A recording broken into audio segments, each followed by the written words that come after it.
Hello friends, welcome to GS exam centre. दोस्तों, आज के इस वीडियो में मैथ्स के प्रैक्टिस सेट को कवर करेंगे। दोस्तों, यदि आप किसी भी एग्जाम का तैयारी करते हैं यानी कर रहे हैं तो आपके लिए मैथ्स का प्रैक्टिस सेट सॉल्व करना काफ़ी अनिवार्य है, क्योंकि मैथ्स के प्रैक्टिस सेट में अलग अलग चैप्टर से मैथ्स का प्रश्न पूछे जाते हैं। जैसे कि आपके एग्जाम में भी मैथ्स के अलग अलग चैप्टरों से प्रश्न पूछे जाते हैं। तो दोस्तों, आप इस वीडियो को अंत तक जरूर देखिएगा, क्योंकि इसमें मैथ्स के प्रैक्टिस सेट का अलग अलग चैप्टरों से यानी कि मैथ्स के अलग अलग चैप्टर से प्रश्न लिए गए हैं। तो देखिए, आपके सामने पहला प्रश्न आपको यहाँ दिखाई दे रहा है। पहला प्रश्न है, एक बस 50 किलोमीटर प्रति घंटा की गति से चलती है। यदि गति 10 किलोमीटर प्रति घंटा बढ़ा दी जाती है तो यह उतने ही समय में 20 किलोमीटर अधिक दूरी तय कर लेती है। तो कुल तय की गई दूरी आपको ज्ञात करना है। तो मान लीजिए, चाल बराबर आपको पता है, चाल बराबर क्या होता है, दूरी बटा समय होता है। चाल बराबर दूरी बटा समय होता है। तो आपको चाल दिया गया है, यानी कि बस की चाल है 50 किलोमीटर प्रति घंटा। यहाँ पे देख लीजिएगा, बस की चाल कितना है, 50 किलोमीटर प्रति घंटा बस की चाल है। दूरी पता नहीं है तो दूरी x मान लीजिए और समय को t मान लीजिए। x दूरी तय करता है कितना में, t समय में, कामना चाल से चल करके, तो 50 किलोमीटर प्रति घंटा की चाल से चल करके। अब कहता है इसको सॉल्व कर लीजिएगा, t को यहाँ ले जाइएगा, 50 गुना t इजकल टू x हो जाएगा, यानी कि t इजकल टू x बट्टा 50। t समय में x बट्टा 50 दूरी तय करता है।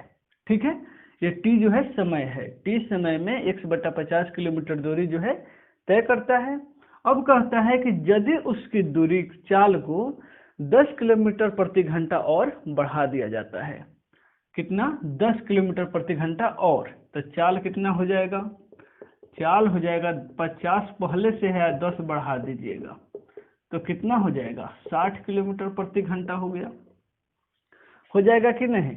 अब जब 60 किलोमीटर प्रति घंटा से दूरी तय करता है, 60 किलोमीटर प्रति घंटा जब चाल है, तो इसकी दूरी में क्या है, x में 20 किलोमीटर प्रति घंटा एक्स्ट्रा दूरी तय कर लेता है। यह जो है 20 किलोमीटर दूरी एक्स्ट्रा तय करता है, कितना, उतना ही समय में, जितना समय में यहाँ 30 समय में x किलोमीटर दूरी तय करता है, उतना ही समय में 20 किलोमीटर ये दूरी अधिक तय कर लेता है, जब उसकी चाल को 10 किलोमीटर प्रति घंटा बढ़ा दिया जाता है तब। आ गया समझ में। तो देखिए, t को इधर कर लीजिएगा, तो ये क्या हो जाएगा, t इजकल टू हो जाएगा x प्लस 20 बटा 60। दोनों तरफ जो है t बराबर है, तो इधर का जब बराबर होता है LHS तो RHS भी बराबर हो जाएगा ऑटोमेटिक। यानी कि यहाँ पे देखते हैं x बट्टा 50 इजकल टू x प्लस 20 बट्टा 60। देखिएगा, 0 से 0 दोनों कट जाता है, हर में है, बराबर में है तो कट जाता है। 6 से गुना कर दीजिएगा, देखिएगा यहाँ बना देते हैं, यहाँ पे 6 से गुना कीजिएगा तो ये हो जाएगा 6x। ठीक है, अब 5 से गुना कीजिएगा तो इजकल टू 5x प्लस 20 पंजे 100 होगा। 6x में से 5x को घटा लीजिएगा, इजकल टू 100, यानी कि x बराबर 100 किलोमीटर जो है यह दूरी निकल जाएगा। यही न माने हैं, कुल दूरी जो है चाल बराबर दूरी बटा समय, यानी दूरी को x माने हैं, तो कुल दूरी जो है 100 किलोमीटर वह तय करता है। निकल गया x का मान। तो ये जो है पूरा स्टेप बाय स्टेप हमने बनाया और आपको समझाने के लिए बनाया। ठीक है, आप जो है शॉर्ट ट्रिक पर पूरा जो ट्रिक है, चाल बराबर दूरी बटा समय जो रूल है, उस पर भी रख करके आप शॉर्ट भाषा में इसको बना सकते हैं, लेकिन आपको समझाने के लिए मैंने स्टेप बाय स्टेप बनाया। अब चलते हैं अगले प्रश्न की तरफ, थोड़ा सा देख लेते हैं। इसमें जो है x बराबर 100 किलोमीटर है, यहाँ पे आपको ऑप्शन में दिया गया है ऑप्शन ए में, ऑप्शन ए इसका राइट आंसर होगा 100 किलोमीटर। चलते हैं अगले प्रश्न में। देखिएगा, क्वेश्चन नंबर 2 दिया गया है, एक दुकानदार ने 10 किलो चावल और 20 किलो चीनी 75 रुपये प्रति किलो और 85 रुपये प्रति किलो की दर से खरीदा। यानी कि 10 किलो चावल 75 रुपये प्रति किलो और 20 किलो चीनी 85 रुपये प्रति किलोग्राम की दर से खरीदता है। ठीक है, बिक्री पर उसे चावल पर 20% और चीनी पर 10% का लाभ होता है। जब वह चावल को बेचता है तो उसको 20% का लाभ, और चीनी को बेचता है तो 10% का लाभ होता है। तो कुल बिक्री का मूल्य ज्ञात करना है, यानी कि कुल विक्रय मूल्य जो है वही ज्ञात करना है। तो सबसे पहले दोनों का क्रय मूल्य ज्ञात होना चाहिए, तब न विक्रय मूल्य निकलेगा कि कितना में खरीदे हैं, तब न बेचेंगे तब पता चलेगा कि कितना में बेचे। तो देखिए कह रहा है कि 10 किलो चावल जो है 75 रुपये किलोग्राम की दर से चावल खरीदता है। तो भैया चावल का जो दाम हो जाएगा, चावल का क्रय मूल्य कहिएगा तो नहीं तो कीमत कहिए तो चाहे दाम कहिए तो बात तो बराबर है। चावल का क्रय मूल्य यानी कि 10 किलो खरीदता है कैसे 75 रुपया, तो 750 रुपये में तो चावल खरीदा।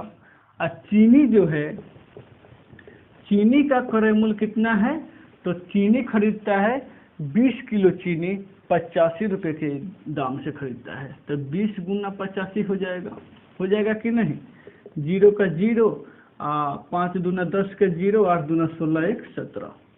तो 1700 रुपया का वह चीनी खरीदता है कैसे 20 रुपये, 20 किलो चीनी, 20 किलो चीनी 85 रुपये की दर से 1700 में खरीदता है। यानी कि गुना कीजिएगा तो 5 दूना 10 के जीरो, 8 दूना 16, 1 17, यानी कि 1700 रुपया चीनी का दाम निकल गया। अब कहता है कि चावल पर जो है उसको 20% का लाभ और चीनी पर 10% का लाभ। तो भैया देख लीजिए चावल जो है 750 रुपये में न खरीदा है, तो 750 का 120% प्लस चीनी जो है 1700 का है उस पर 110% का लाभ करता है। यानी 10% का लाभ है तो 110% और 20% का लाभ है तो 120% कर देंगे। अब आप इसको सॉल्व कर लेंगे, सॉल्व करेंगे तो देखिएगा 0 से 0 कट जाएगा, 5 दूना 10 और ये हो जाएगा 6 दूआ 12। यहाँ 2 से भी कटा सकते हैं, 2 तिया 5 दूना 10 ना है, 2 मरतबे नहीं ना कटेगा, 5 मरतबे कटेगा। 5 दूना 10 और 6 दूना 12, 5 से कटाइएगा तो 15 पंजे 75, यानी कि 15 छक 90, 900 हो जाएगा। इधर प्लस हो जाएगा, यहाँ 0 से 0 को कटा दीजिएगा, 11 सत्ते 77 और 11 एकम 11 7 18, 1870 इधर हो जाएगा। ऐड कीजिएगा तो 18 और 9 2770 रुपया जो है उसका विक्रय मूल्य निकल गया हमारा। क्या विक्रय मूल्य, यानी कि 2770 रुपया में वो बेचता है, लेकिन खरीदा कितना में है, दोनों पैसा को जोड़ दीजिएगा तो निकल जाएगा 7 7 14 1, 2450 रुपये में खरीदता है और 2770 रुपये में बेचता है। हमसे पूछा जा रहा है कि कुल बिक्री मूल्य क्या होगा, तो बस यही होगा 2770 रुपया कुल बिक्री मूल्य होगा। आंसर आप देख सकते हैं, आंसर बी में दिया गया है 2770 रुपया, यानी कि ऑप्शन बी इसका राइट आंसर होगा। चलते हैं अगले प्रश्न की तरफ। देखिएगा क्वेश्चन नंबर 3 में दिया गया है 28 मीटर व्यास वाले एक वृत्ताकार मैदान को समतल करने की लागत क्या होगी यदि शुल्क 125 रुपये प्रति वर्ग मीटर हो। यही तो ज्ञात करना है कि 28 मीटर एक व्यास वाला एक वृत्ताकार मैदान है, उसको समतल करना है यानी कि बराबर करना है, तो उसका लागत क्या होगा यदि 1 वर्ग मीटर का पैसा 125 रुपया है। ठीक है, तो सबसे पहले वृत्त का क्षेत्रफल ज्ञात कीजिएगा, तब न पता चलेगा कि कितना क्षेत्रफल है और उसमें 125 से गुना कर दीजिएगा। आ जाएगा कि नहीं, आ जाएगा। तो देखिए एक वृत्त है जिसका व्यास है 28 कथी है सेंटीमीटर है, 28 मीटर, तो रेडियस कितना निकल जाएगा 14 निकल जाएगा। रेडियस मैंने त्रिज्या यहाँ से लेके यहाँ तक आधा होता है, त्रिज्या जो है वो व्यास का आधा होता है, r बराबर d/2। तो देख लीजिए वृत्त का क्षेत्रफल, वृत्त का क्षेत्रफल कितना हो जाएगा पाई आर स्क्वायर है ना होता है, वृत्त का क्षेत्रफल पाई आर स्क्वायर। पाई का मान होता है 22/7, आर का मान है 14 गुना 14 और उसके बाद जो है 125 इसी में लिख देते हैं क्योंकि 125 रुपया है ना, 1 मीटर का पैसा लगता है, तो जितना ही क्षेत्रफलवा आएगा उतना में 125 से तो गुना करना ही है, तो लिख दिए हैं। 7 दूना 14। अब आप इसको गुना कर लीजिए, टोटल का गुना कीजिए तो देखिए कितना आता है, 22 दूना 44। और 44 में 14 से गुना कीजिएगा तो कितना आएगा, 4 चौका 16, और ये हो जाएगा 4 चौका 16 1 17, ये हो जाएगा 14, 6 7 4 11 के 1 1 2 1 3, यानी कि 316। और 316 में 125 से गुना कीजिएगा तो आपको निकल जाएगा, देख लीजिएगा कितना, 77 पर 00, यानी कि 77 पर 1 2 3 3 गो जीरो, इतना रुपया जो है आपको निकल जाएगा।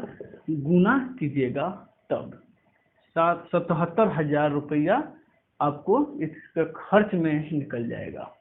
देखिएगा ऑप्शन डी में इसका राइट आंसर दिया गया है, यानी कि ऑप्शन डी इसका राइट आंसर हो जाएगा। अब चलते हैं अगले प्रश्न की तरफ।